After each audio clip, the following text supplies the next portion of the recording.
que ça, là, ça fait un peu... je pouvais améliorer là devant. Là. D'accord, ça marche. Toutes les choses communes des films de Lelouch, c'est que toute image qui va apparaître à l'écran, c'est parce qu'il y a de la vie dedans.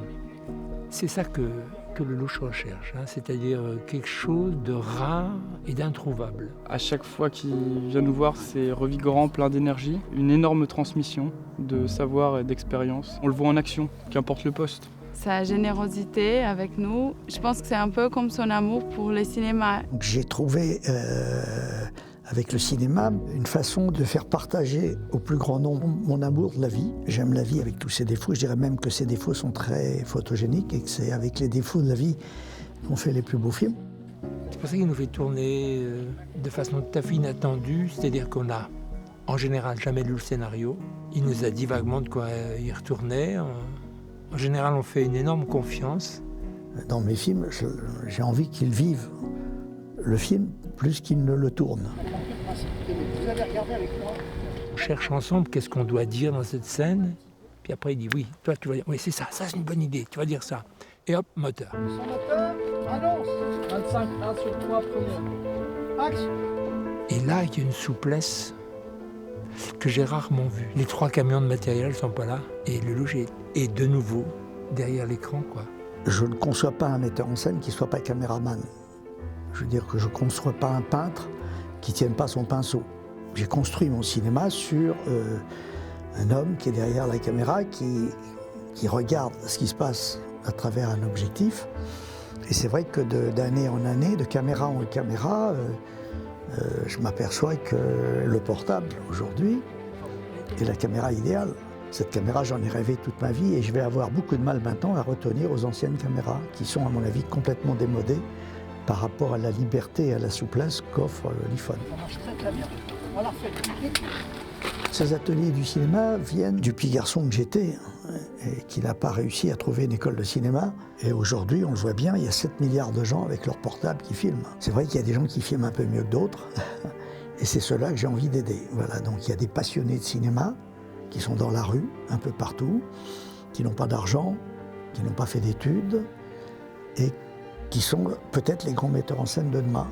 J'ai connu l'existence de l'école un peu par hasard, puisque c'est en prenant mon petit déjeuner devant Télématin. Et donc j'ai entendu que Claude cherchait une nouvelle promotion d'apprentis. L'annonce, je l'ai su en fait même 9 années avant la création de l'école, parce que je suis de Beaune, là où justement il y a les ateliers. En fait, j'ai vu une annonce sur Facebook et il restait 3 ou 4 jours. Je me suis dit, voilà, j'ai rien à perdre.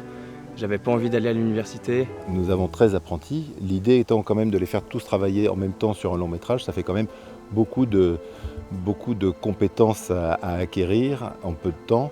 Et donc on ne peut pas en avoir plus. On les recrute sur un thème imposé, avec comme autre condition que le film soit tourné avec un smartphone.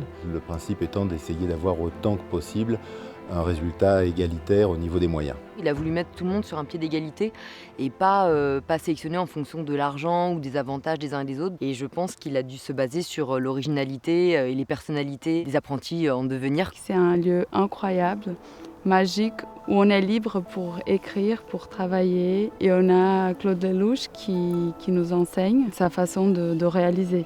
Ces ateliers leur permettent d'assister à des tournages de films. On voit en direct les difficultés de la fabrication d'un film. Et c'est en voyant faire que l'on apprend. Ce qui est particulier en fait, et Claude Lelouch le dit souvent, c'est que c'est pas une école.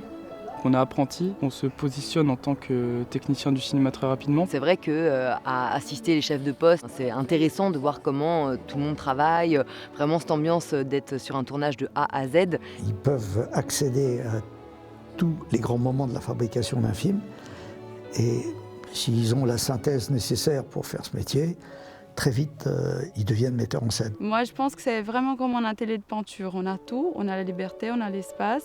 Et c'est à nous de bouger.